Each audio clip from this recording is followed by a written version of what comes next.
What's up? It's episode 123, Pain Points of Wealth, and we are in a classic bull market. Market's been climbing a wall of worry all the way since October. Meanwhile, the Fed finally skips, pauses, stops interest rates. I'm not sure if they'll raise again, but we know inflation continues to come down, dropping like a rock. Meanwhile, wages continue to stay strong as unemployment stays at record lows. Folks, this doesn't look like a recession. We got a great show for you today. We're going to break it down for you. We got two special guests today. We have my colleague, Bob's colleague, certified financial planner at Payne Capital, star on CNBC, Courtney Garcia. And we've got Steve Forbes today talking about his life, his view of the markets right now, the economy. It's going to be one of the best shows ever. Stay tuned. Check it out.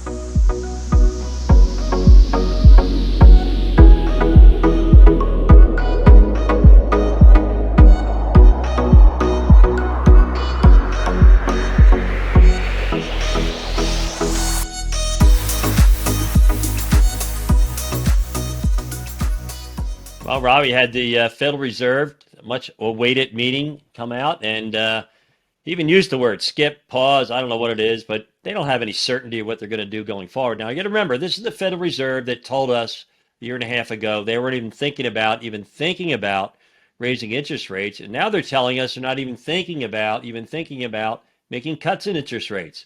What do you think is going to happen, Court? Yeah, and I think what's interesting too is the markets really had been assuming they were going to pause, which they did, and that's great news, but that they were going to again raise interest rates next month. But they did come out pretty definitively and say there is nothing set for next month. We are not definitively doing anything, which I think ultimately is a good sign. You're seeing inflation come down, and they say that they're data dependent, and if the data keeps showing inflation coming down, they've ultimately got to follow that. So whether rates just stay here or eventually come lower, that's going to be a great thing for the markets in the long run. And just kind of like maybe digress here a little bit, but when you listen to Jerome Powell speak, he almost sounds like he's like a Chat GPT bot or something.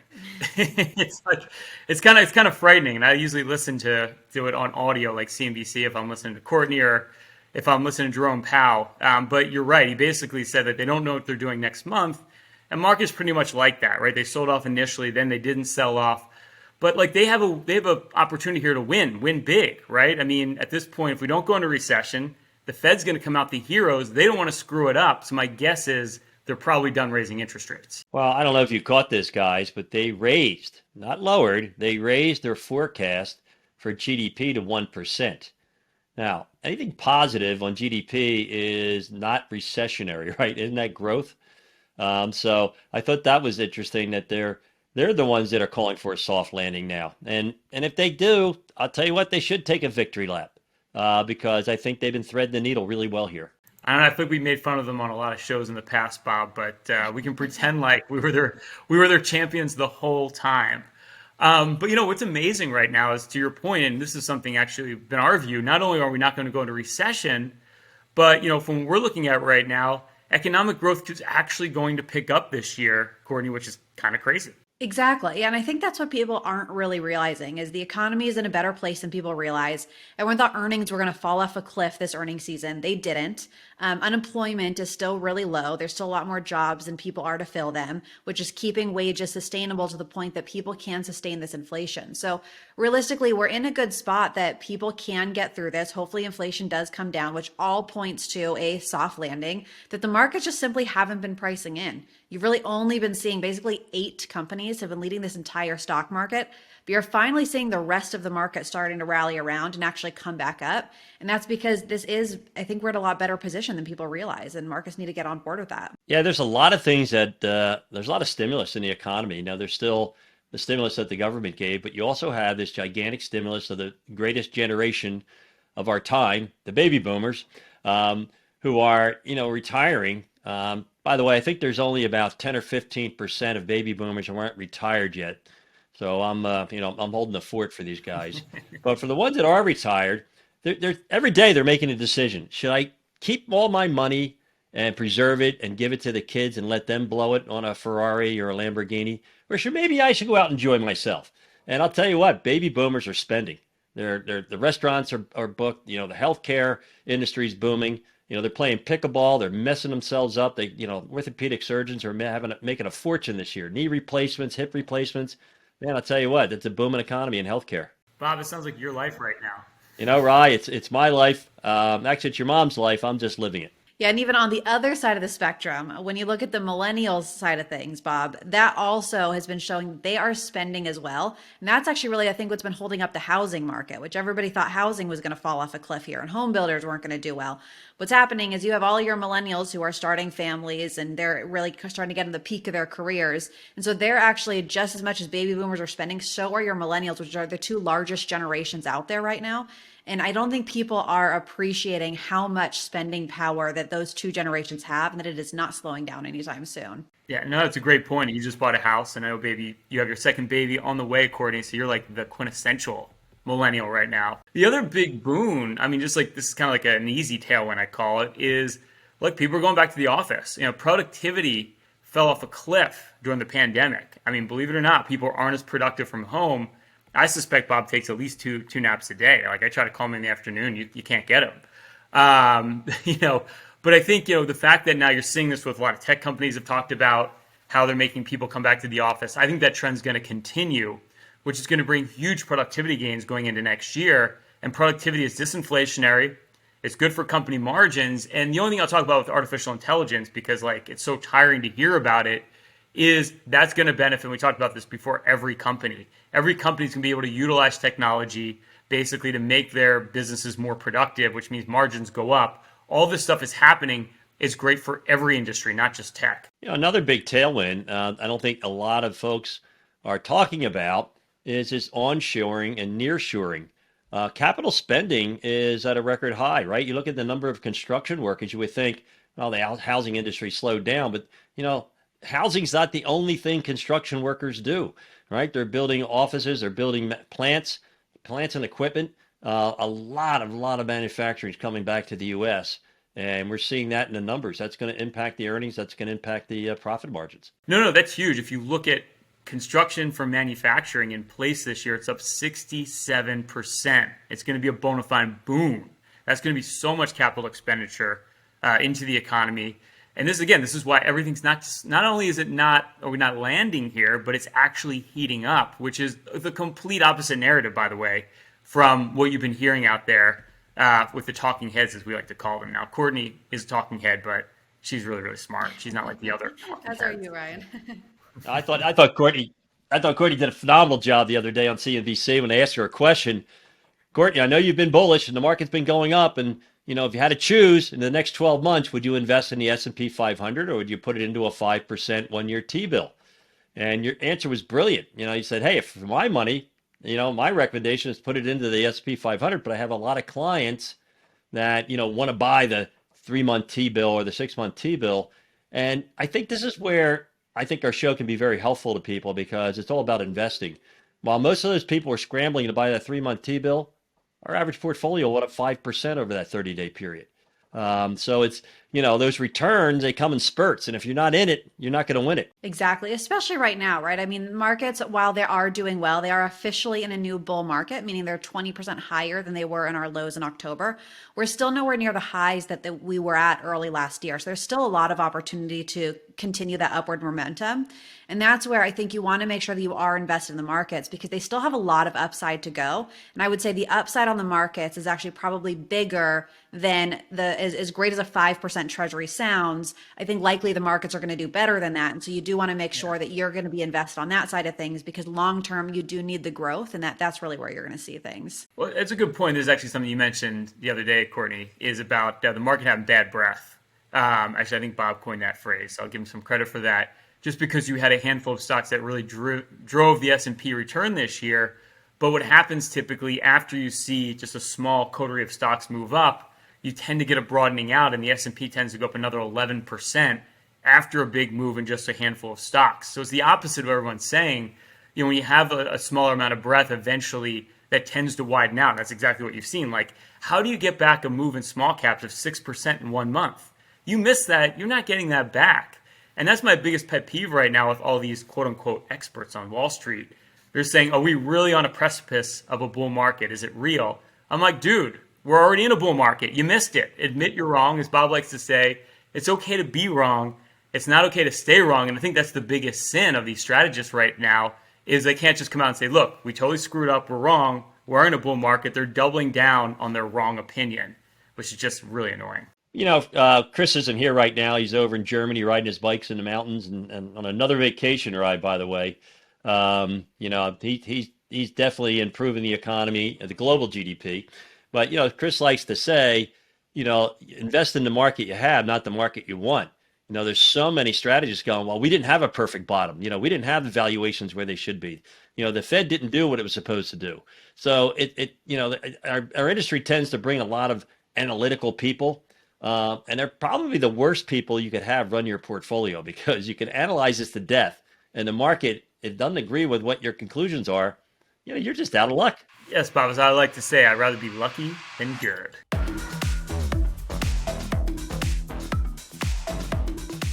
All right, this is the tipping point. This is where we pinpoint the pain point having the biggest impact on your wealth right now. Of course, that's PAYNE. And today we have a very special guest on the show. We have my friend Steve Forbes. Steve's the editor-in-chief of Forbes Media. He ran as a candidate for the Republican Party back in 1996, the year I graduated from high school, and 2000. And Steve attended Princeton while he founded Business Today, a magazine that survives to this day.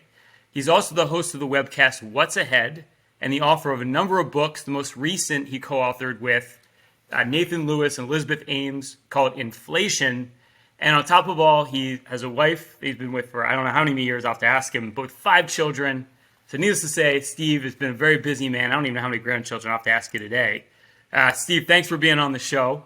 And I guess I'll start with that. How many grandkids and how many years have you been married? Well, we have 5 daughters and been coming on 52 years. 5 grandkids, and which are great fun because you have all the joy and none of the headaches you do as a parent. I understand that. With $5, I'm sure you have some scars. Well, the daughters are much harder on the mothers than the fathers, and during the teen years. But 2 things. One is I always recommend to parents during the teen years is to remember what Abraham Lincoln said under very different circumstances. This too shall pass. and the other thing to keep in mind is research shows that daughters take better care of their parents than the sons do. So like a caretaker 401k, daughters are apparently better than the sons. I've got a daughter on the way, so this is good news. Yeah. Yes. You're set, Steve, basically. But I thought we could go back. That's the hope. We'll have to check in with you later and see how that works out. But I thought we could start back in the beginning. What was it like growing up? And I'm in a family business. We're in a family business, but what was it like growing up in the Forbes household? And where did you grow up? I'm not even sure I know. I grew up in New Jersey. Was one of 5, 3 brothers and 1 sister. I was the oldest, am the oldest. So I saw great merit in primogeniture. And so growing up, I don't know whether it was genetics, but when I was in grade school, I occasionally turned out news sheets for my classmates. And one time I had a little hiccup when I wanted to grade my teachers. Since they're grading me, I thought it was appropriate to grade them and give comments on what I thought of them. That did not get very far. But so as you mentioned, in college, I helped co-found with 2 others Business Today, which still is around online, magazine, and a couple of great international conferences they do each year. These are undergraduates. And then after school, after a stint in the National Guard, I got a good job offer and took it. And so when kids ask me, how do you succeed in business, I say one avenue is closed off to you, and that is picking parents who already own a business. Which I can attest to growing up in a wealth management business. It was kind of like not many choices when you're the oldest, I feel like, Steve. Well, the nice thing is, though, until a certain age, you're usually bigger than your siblings. And so I could always enforce things with my siblings. And then brother number 2, my brother Robert, around 13, 14, got bigger than me. So I went from hands to diplomacy to try to get my way. Did the rest of your siblings end up in the business as well? They did it all at some point. I'm the remaining one. One of my brothers, Kip, still does occasional things for us, especially for our international conferences. We're doing one next year in the Philippines. We do an annual conference, get about 400 business tycoons, mostly from Asia, but around the world. This year we're meeting in Singapore. But next year we're doing the Philippines. And my brother was there with the new president, lining up support for the conference. So we're looking forward to that. By the way, the Philippines is very interesting. They pulled away from the U.S. and were very anti-American. And the new president, President Marcos, was quite willing to have good relations with Beijing. But Beijing continued to bully the Philippines, claim areas that belong to the Philippines, harass their fishing ships and the like. And now, which was unthinkable a couple of years ago, the Philippines are asking us to put in military bases because of what they see as aggression from China. So, as Ryan mentioned, you ran for president. Is there any chance we can get you on the ticket for this upcoming election? No, I tried it twice, and I'm an agitator now. And I'm sure my children were very proud when their father was running for president, but they must have had some mixed feelings when they saw their inheritance go for bumper stickers, radio ads, and things like that. So I do my running now on the treadmill. I leave the political running to others. Have any of your daughters been interested in either the family business or maybe politics themselves, or, kind of following in your footsteps? None are interested in politics. I never got into it in terms of running for office until circumstances in the mid-1990s. But I have one daughter in the business now, doing very well. Thankfully, she's smarter than I am. Everyone says when she does interviews and the like, she is so bright, and I wish I could take credit for it, but the mother gets the credit for that. And then a couple of other daughters help out from time to time.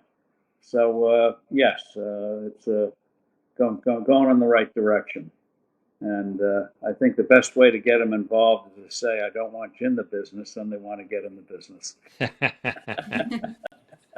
That's actually a really put good that rule strategy. scarcity to work. I like it every time. Brilliant. Actually, Bob forced me to go into the business, so I can't relate to that. I know. I know. I can see on your unhappy countenance how miserable you are. The struggle is real, Steve.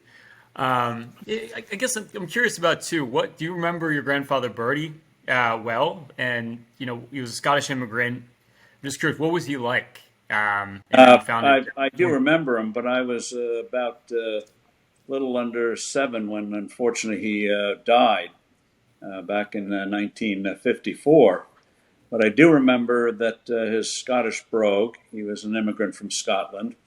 He was one of 10 children, grade school education, and came here and wanted to be a business writer, and started writing about business. And from a young age, he exhibited real entrepreneurship. He taught himself shorthand in Scotland, did a stint in a couple of other places like the Boer War in South Africa. And then when he came to the U.S. in the early 1900s, he got off the boat in New York, and no one would hire him. So he went to an editor one day and made him an offer. He said, he couldn't do this today, but he said, I'll work for you for free for several weeks. If I show you my work, I trust you'll hire me. Now, my grandfather had no idea whether the guy would just use his free labor and then toss him out. But he knew that if he just continued to knock on doors, it was going to go nowhere. He'd be back on the boat. So he did get the job, but he was so full of energy and ambition that he went to another editor using a different name and got a job there too as a business writer. And probably one of his happiest moments was when the two editors got in an argument once as to who had the best business reporter. It was my grandfather in both cases. That's amazing. So after a while, he writing about entrepreneurs and the like, decided that instead of just writing about it, he would do it himself. So in 1917, not a propitious time, we had World War I, the Great War, he started Forbes magazine. And but as he always knew that entrepreneurial streak, as you know, the Scottish people have a reputation for being very tight with money. And my grandfather fit that prototype. And one day, his friends thought maybe he had taken leave of his senses. He bought a couple of fancy suits and then rented a room at the Waldorf Astoria, then the biggest, fanciest hotel in the world. And they asked, "What are you doing?" My grandfather realized that the makers and shakers of the day, the teens and 20s, congregated at the end of the day at the Waldorf Astoria. And he figured if he was there as a guest of the hotel and properly dressed, he could get to know these people in a way that you never could with an interview across a desk or something, a table, and get information and insights that you wouldn't get otherwise. So he knew when to make investments and when to take risks. So we grew up with stories about him, but I remember him my memory of him was he had very long hair. And Really? this was the 50s when everyone was uptight. And I once asked, after my grandfather died, I asked my father, why did he have long hair? And my father explained that my grandfather believed that when you lived your biblical span of 80 years and 10, you could do anything you wanted. And so one of the things That's he so did, cool. That's so cool. one of the things he did was let his hair grow. And so he was a remarkable figure. Was he kind of the beginning of the counterculture in a way? Like, was he kind of on the forefront of that type of movement, or? Well, he combined both. There's a time and place for everything, including counterculture. And but also, though, my grandfather, we learned stories. He did very well in the 1920s. And 1928, he was also a syndicated columnist for the Hearst newspapers, William Randolph Hearst, who was the model for that movie Citizen Kane. But he was the biggest media mogul of the time. And Hearst offered to buy Forbes magazine for the equivalent today of tens and tens of millions of dollars. My grandfather, being an independent type, proudly turned it down. And 4 years later, with the Great Depression, his company was bankrupt in all but name. He had to keep it Wow. alive through his syndicated earnings, through freelancing, and also putting in what the employees dubbed Scotch Week. Every fourth week, you didn't get paid. It was a 25% in effect pay cut, but people were happy to have a job during those desperate Right. years. My Mm. grandfather still paid himself a check, but he just put it in a safe because there was no money in the bank to cover it. And so one of the proudest events in his life was years later, as he nursed the company back to health, he was able to cash all those checks that had accumulated in the safe because at the time there was no money in the bank. And That's incredible. one other story to share with you. My father, during the summer as a kid, would work in what they called the mail cage in the basement. In those days, you opened up things physically, orders, advertising orders, and the like. And every afternoon, my grandfather would come down because the bookkeeper had an office down there. And invariably, the news was always grim. But one day, the bookkeeper said to my grandfather, he said, "Mr. Forbes, I have great news. We had a profit last month." And my grandfather looked at him and said, "Young man, I don't give a damn what your books show. How much money do we have in the bank?" Done. Lesson on cash flow. A keep it simple strategy, I think, is always the Mm. best. Yeah. So we grew up with those stories. So I guess, I don't know whether that's genetics or nature or whatever, but anyway, always been interested in the business. Steve, my son must know, your family because he does that to me every once in a while. Instead of giving me my paycheck, he puts it in a safe somewhere. And I've been waiting to see those. So I'm looking forward to the day when I can cash those. Don't look at the new Ferrari in the driveway, Bob. There's nothing to do with you. All right. I love to hear how much your grandfather, inspired really is at least three generations. And I'm just curious, how do you keep that going, especially for your kids, your grandkids who haven't met him, and trying to make sure that those values are still instilled in them? Like, how do you guys keep that going throughout your family and making I, sure I everybody? think first family stories. Uh, last of my father's siblings died a couple of years ago. He lived to the age of 91, which we glorified in because most of our family Wow. died in their mid and early 70s. So Uncle Wallace we took inspiration. Maybe there's hope for us. And but he wrote down some of these stories. So it's family stories, and but also how you conduct yourself. One of the things my father did when we were growing up is he took us to business events, and the idea being, even if you don't want to go in the business, understand Ah, where your bread is buttered. Understand that it just doesn't happen, just doesn't grow on trees. And then as we got a little older, we were expected to contribute to these meetings. Who was there? Why was that person there? What should you do to help nurture a future customer for Forbes?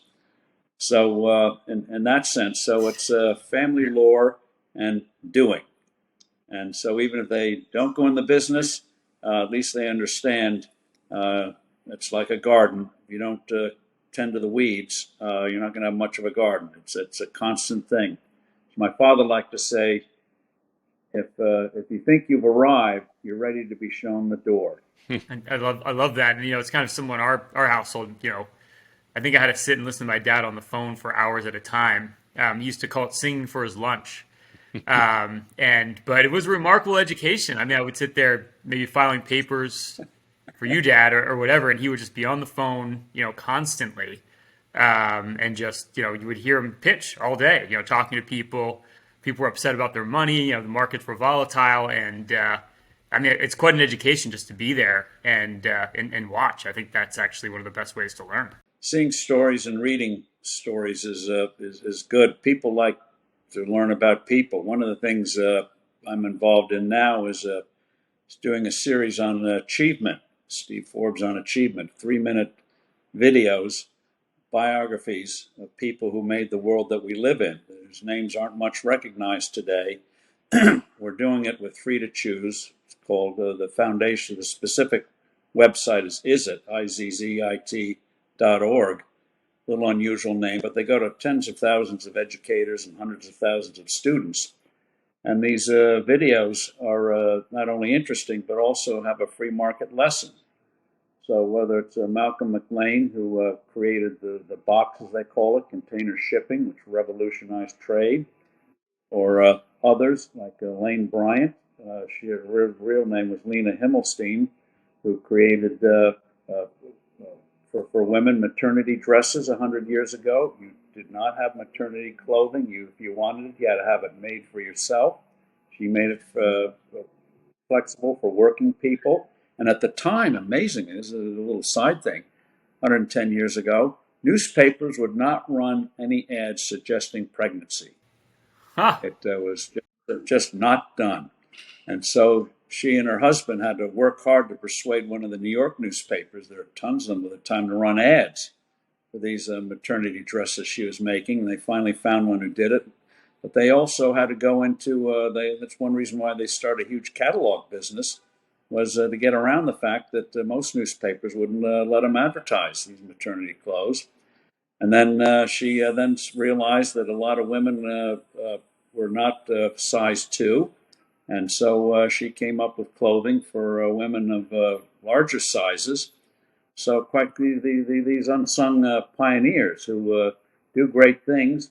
And the free market lesson is when you have real free markets, you meet the needs and wants of others in a way that you don't get in a top-down society. Many of these people that we're covering were disdained and had to go through barriers.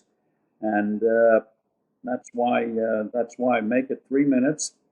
lesson there. One final one I have to mention is Annie Malone. Nobody knows her today, but she was the daughter of former slaves. And at a time when women weren't even allowed to vote, she realized that a lot of the hair products and for women, for African American women, were terrible. She was always interested in chemistry, so she created new shampoos and the like and the hair devices. And she, at the height of her empire, had 75,000 agents around the Wow. world selling these products door to door. She became the first African American millionaire. Today, she'd be a billionaire. And the free market lesson there is not only did she do well, she ended up owning a whole block in Chicago. Not only did she do well, but those 75,000 agents learned and did well. One of them actually spun off and started her own hair care business, did very well, Madam Walker. And but also meeting the needs of an unmet need in the marketplace, but also enabling tens of thousands of others to have a better life. And Steve, where can you find these stories? What's the site people go to? It's izzit.org /Forbes. And we have 9 of them up now, 10 of them up now, and we're now working on our second season. And very, very, very interesting people. One of the ones we're doing on our second season, another one that pops into mind, is Clarence Saunders. Nobody knows that name. He came out of Memphis. He invented the modern supermarket. People don't realize that 120 years ago, 110 years ago, when you wanted to buy food, you would go into a store and all the products were behind a counter, and you gave the clerk a piece of paper writing down what you wanted. And they'd then go to the shelves and get the product. You wouldn't even know what the price specifically was. You had to ask the clerk, and then you'd go and pay for it or put it on your charge account, as they call it in those days. He started the idea that you would pick the products off the shelves and the products would have the price on them. So you didn't have to ask a clerk for them. We think that's the most Simple thing in the world. basic Yeah. thing in the world. Yeah. But he pioneered it. He How pioneered about having a shopping basket, then a shopping cart. So these people who improve everyday life, we think will be inspirational to younger people of what it takes and inspire them to do things. Steve, this is why I'm always bullish. Steve, just to shift gears here a little bit, all we're hearing about recently is artificial intelligence and AI. What kind of impact do you see that having on your industry? Yes, well, the rise of the internet certainly turned our world upside down, and we survived and thrived. One of the things you have to do, Bob, in these situations is to remember what Peter Drucker, the late great management guru, whose books are still read occasionally in business schools, and what Drucker said is every organization, whether it's academic, profit, nonprofit, should always ask themselves, what is your purpose? What is it you are trying to do? What is it you are trying to achieve?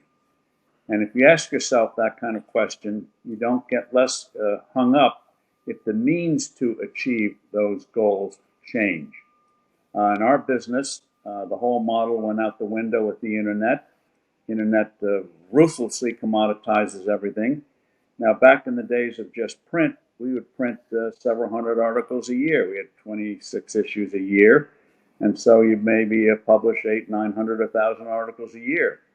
Today, we still have print, a few issues a year. But online now, we have 2,500 contracted contributors. And so we run over 100,000 pieces a year online. Very, very different from what we did before. We do a lot of other things. But now, to answer your question on AI, I don't know how it's going to disrupt it, but I know darn well now that people can just ask. Give me a 5,000-word essay on the history of the garment industry, or a 300-word piece. You can do it verbally, as you know, ChatGPT, and it does it instantly. So there's going to be profound changes. And again, we're going to have to remind ourselves, and this just gets to the whole thing about change. You know, you can eat well or sleep well, as the saying goes, but not both. Eating part I have no problem with. The sweet part is What else? quite another. Yeah. And by the way, in artificial intelligence, there's a lot of hype now. You've all seen what's happened to NVIDIA and some of the other tech stocks. So there'll be the inevitable shakeout. Remember, I think we've had over 900 auto manufacturers in this country over the years. So it doesn't mean everyone's going to get rich on it. A handful will. There'll be Amazon-like companies coming along. But artificial intelligence will profoundly and positively, mostly positively, change our lives. It's going to take a lot of the routine work out of the way. It's going to eventually, in a few years, vastly speed up the approval of medicines. Instead of these 10-year, 12-year trials involving thousands and thousands of people, they'll come up with ways to do that in a matter of months instead of years. And I think one of the things a friend of mine, Mark Mills, said why they choose the name artificial intelligence, which is really off-putting. We don't call airplanes artificial birds or cars, or, artificial horses. So see it as a positive tool. It's not going to take over the world because we do the software, and so.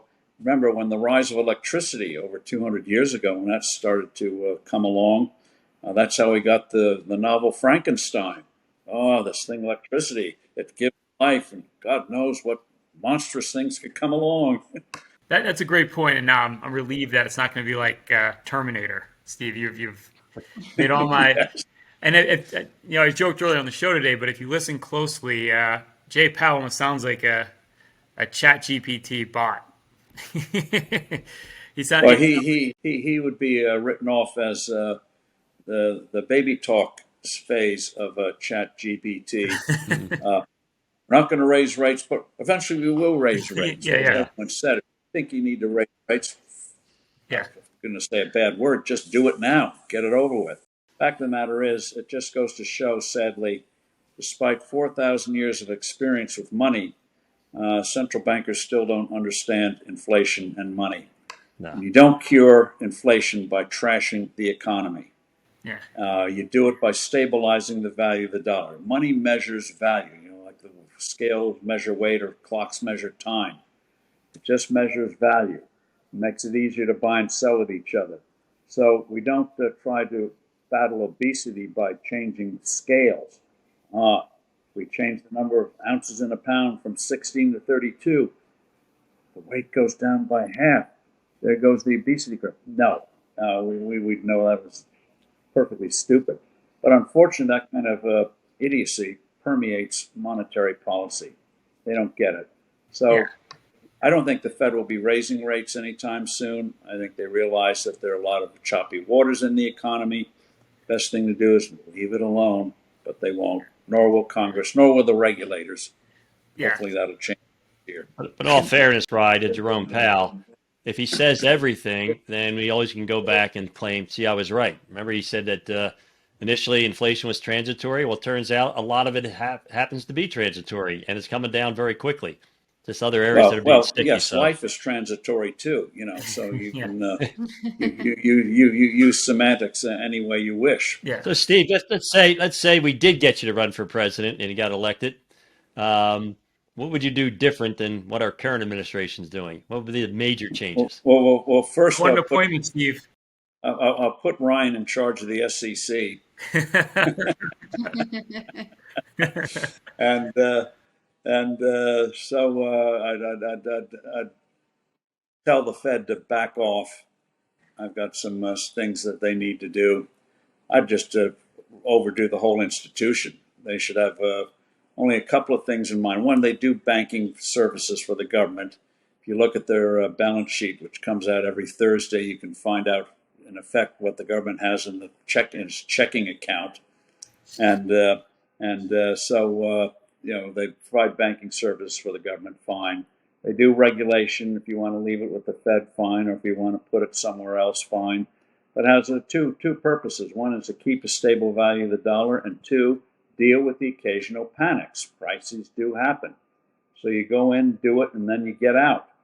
But unlike the Brits who taught us lending of last resort back in the 1860s, the Fed, after 2008, didn't let go. And they started doing things that never been done before, suppressing long rates, bloating their balance sheets. And it's total, we're going to be digging out of that mess for a long time. Doesn't mean we can't grow. Remember in the 1980s when inflation was brought under control, the economy boomed, but energy was in a depression. Agriculture was in a depression, even as the rest of the economy did well. So you can have pieces of it readjusting and have the economy as a whole doing well. But these clowns, after 2008, decided they'd have zero interest rates. There's never anything in history which would justify deliberately putting rent controls on all lengths of money. And we know rent controls don't work in the real estate market. They distort the market. They also distort the financial market. And prime example is Apple. Apple, the greatest money machine ever. Why would Apple take on over $100 billion of debt? Why? Yeah, Because the money was free. And exactly. whatever interest charges Yeah, there were, they could deduct them, tax deduction. So it totally distorted the market, gave the central banks great power, and the politicians loved it because suddenly spending had no consequences. Right. It would be like putting $10,000 charge on your credit card, and your monthly payment went down. What's not to like? And so debt, you look at government debt, they all exploded. And that's why we're going to have shakeouts in the months and years ahead from companies that sort of counted on free money forever, just as you had companies in the 80s get in trouble when the assumption of 10% inflation ceased to exist. it's true. But you had some great parties in the 80s, I heard, Steve. Um, Well, you were too young to get invited. Babies were not cute as they were not invited to those. it's unfortunate. I would have gotten a great education. Steve Steve, I Forbes. know you're a big proponent of the flat tax. Do you think we'll ever get there? The answer is yes. And I'm hopeful that one of the many candidates who are running in 2024 will realize they have to have something to distinguish themselves from the others. Over 20 countries have the flat tax, and it works perfectly well.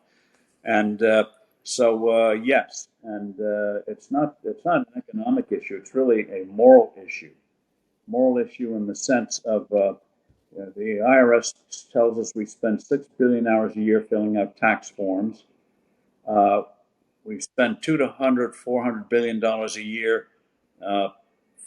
complying with this monstrosity. It's over 10 million words when you include all the regulations and court decisions and the like. Nobody knows what's in this thing. Utterly corrupt, brings out the worst in us. So just go back 20 years. Imagine if all that 100 billion hours, all the literally trillions of dollars, instead of going with this idiot code, had gone instead for new products, new services, new medical devices, new cures for diseases, how much better off we'd be. So gargantuan opportunity cost with this current code. And so the faster we get rid of it, the happier everyone will be. And so I hope one of the candidates will glom onto it, just as I hope already now a couple of candidates are taking after the Federal Reserve. DeSantis took a pop at them a few weeks ago. Vivek Ramaswamy went after them in a Wall Street Journal piece. I hope that gets developed because this powerful agency continues to mess things up, and people are too scared to take them on. Steve Forbes for president in 2024, number one. And number two, I'm going to switch gears on you, Steve. I'm going to ask you probably the most important question of this interview. If you can choose one album that after hearing it for the first time, it changed how you viewed the world forever, what is that album and how did it change you? Well, it wouldn't be an album. The Beatles in this, back in dark ages in the 1960s, had a couple of albums, and which were groundbreakers. So it's no one album. It's a series of artists. The Beatles were very popular in our household as well. That's probably a better question. What's your favorite Beatles album? Because there are some great ones. Well, I like the one that had the tax man, obviously. I had them Yeah. all, and like baseball cards, I got rid of the vinyl records. So Yes. missed opportunity at supplementing easily the 401k. Better than gold baseball cards. And I know. vinyl albums are now coming back again, just as our flip phones are coming back again. Who guessed it? Who would have guessed it? It's like neckties. They always change, but they just variations of the same theme.